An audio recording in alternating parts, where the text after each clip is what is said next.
दोस्तों नमस्कार। मैं सूरजदीन विश्वकर्मा, ठगी पीड़ित जमाकर्ता परिवार तप जप संगठन। साथियों, आज 5 मई 2025 में पुनः फिर प्रस्तुत हूँ आप लोगों के बीच में। वीडियो को ध्यानपूर्वक सुनने का प्रयास करिए और शुरू से अंत तक सुनिए। जो उपलब्धि मिली है उसके बारे में विस्तार से चर्चा करूँगा। शासन प्रशासन में क्या चर्चा हो रही है भुगतान के प्रति, उसके बारे में बताऊंगा। तो इस वीडियो को शुरू से अंत तक सुनिएगा, बहुत ख़ास न्यूज़ है आपके लिए। और जिन साथियों ने अभी तक हमारे चैनल को सब्सक्राइब न किया हो, सब्सक्राइब भी कर लें, लाइक कमेंट भी करें और इस वीडियो को ज़्यादा से ज़्यादा शेयर भी कर दें। ये साथियों प्रत्येक वीडियो में बोला जाता है, लेकिन बहुत से हमारे साथी हैं जो लाइक कमेंट भी करते हैं, सब्सक्राइब भी करते और कराते हैं, लेकिन कुछ साथी तो हैं वो केवल सुनने के आदी हैं, सुन करके कुछ करना नहीं चाहते और घर बैठ करके अपना भुगतान चाहते हैं। इस संदर्भ में भी चर्चा करूंगा, लेकिन शासन प्रशासन से जुड़ी जो खबर है भुगतान की, वो आपके भुगतान के लिए क्या चर्चा हो रही है उस संदर्भ में विशेष तौर पर मैं आपसे चर्चा करूंगा। वीडियो को मैं पुनः एक बार फिर से निवेदन करूंगा, शुरू से अंत तक सुनेंगे तभी आपको पूरी बात समझ में आएगी। अगर आपने 2 मिनट सुना, 20 तक सुना, तो फिर समझ में पूरी बात नहीं है। तो मैं आपको बता दूं, अभी बीते हुए कल जो उत्तर प्रदेश के फतेहपुर जनपद में एक बड़ा कार्यक्रम था और नहर कॉलोनी परिसर में था। पटेल नगर चौराहा जाम करने का प्लान था कि अगर हमारी कोई बात नहीं सुनता है, कोई अधिकारी नहीं आता है हम लोगों के बीच में, तो निश्चित रूप से हम पटेल नगर चौराहा जाम करेंगे और जब तक कोई अधिकारी आकर के हमारी समस्याओं के बारे में बात नहीं करेगा तब तक वो चौराहा जाम रहेगा। ये सूचना 4 दिन पहले हमने शासन प्रशासन को लिखित तौर पर दे दिया था और जिलाधिकारी पुलिस अधीक्षक को आमंत्रित भी किया था, लेकिन तमाम अधिकारियों ने बराबर फ़ोन किया, LIO भी फ़ोन किया और फतेहपुर के पुलिस अधीक्षक महोदय ने भी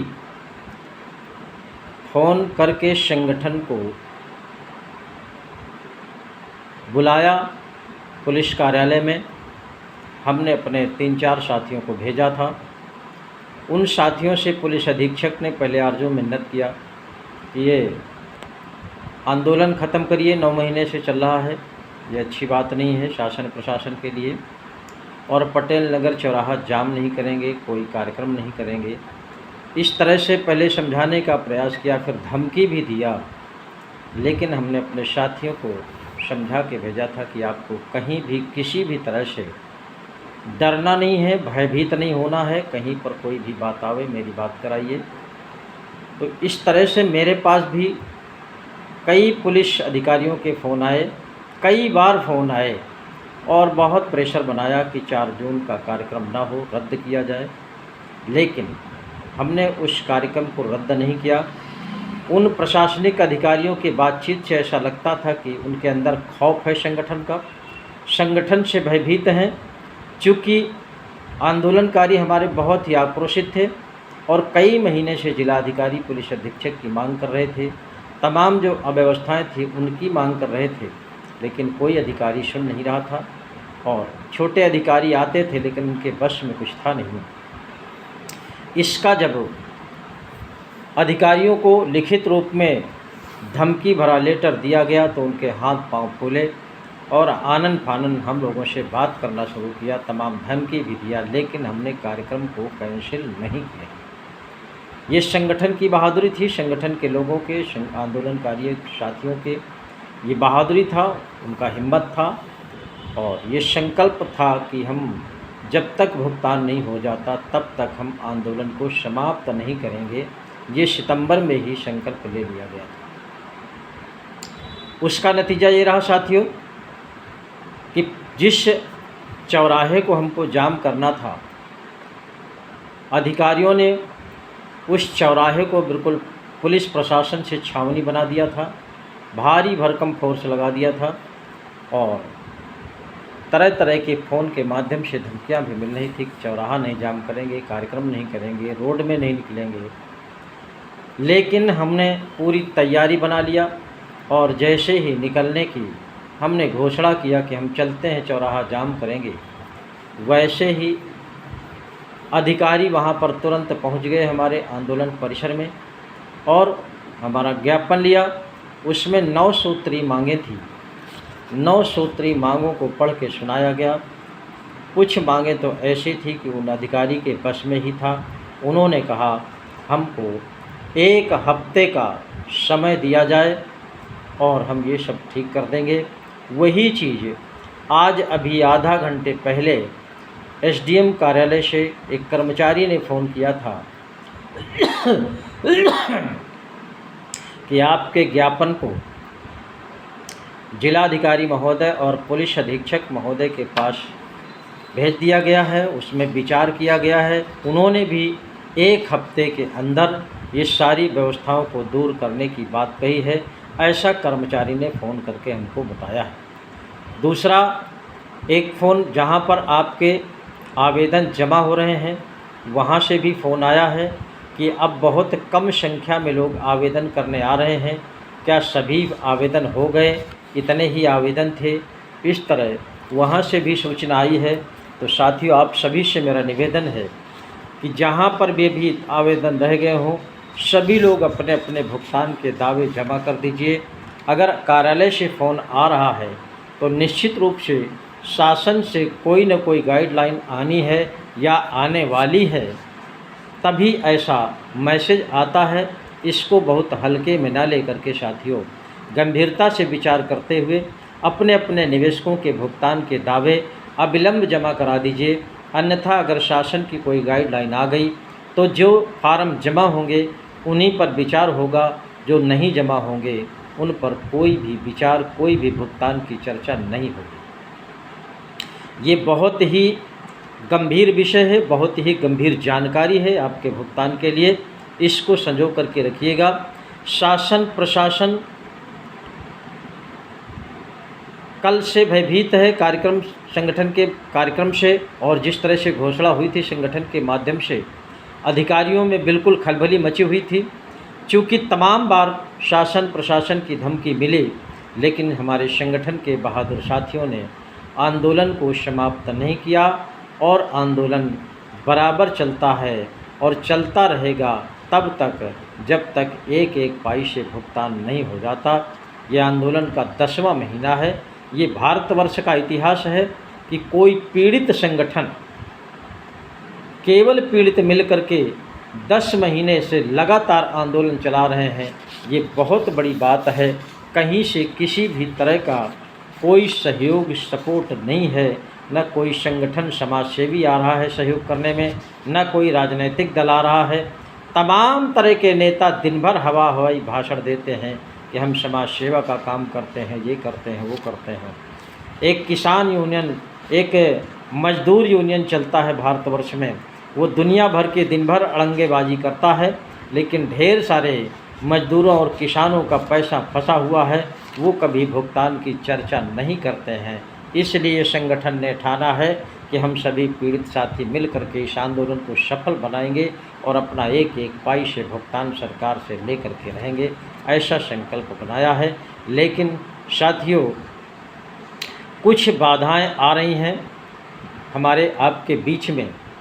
बहुत से ऐसे नेता पैदा हो गए हैं कि संगठन के नाम से, भुगतान कराने के नाम से संगठन जो बनाए हैं तमाम भारतवर्ष में चला रहे हैं, भुगतान के लिए ये भी एक बाधक है। ये अपना अपना वर्चस्व बढ़ाने के लिए, अपनी अपनी राजनीति चमकाने के लिए अलग अलग संगठन बना करके लोगों को गुमराह करने का काम करते हैं, लोगों से चंदा लेने का काम करते हैं और उस चंदे से अपना जीवन यापन करते हैं, अपनी ज़रूरतें पूरी करते हैं।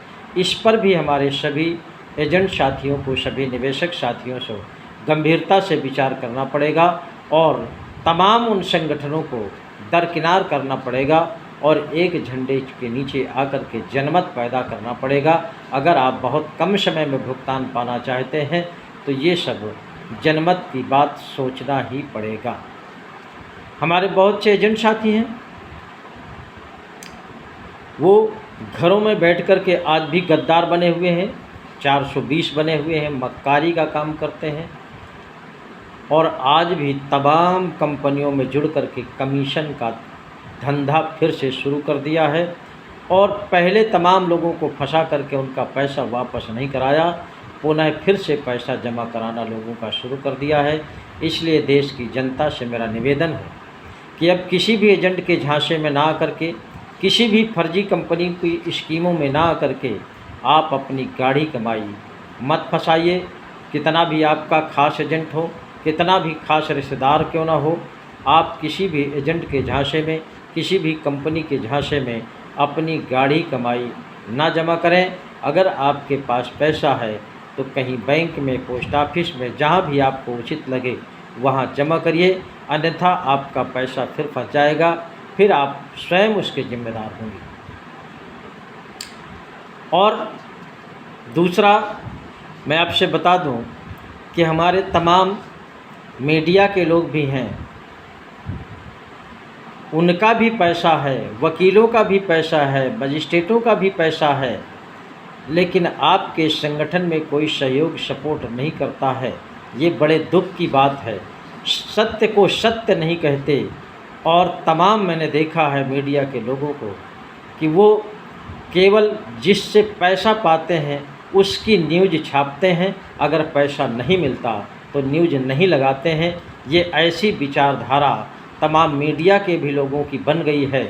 ये समाज के लिए एक तरह से जो विश्वास था मीडिया के ऊपर कि दूध का दूध, पानी का पानी करने वाला मीडिया होता है, वो भी विश्वास ख़त्म हो रहा है।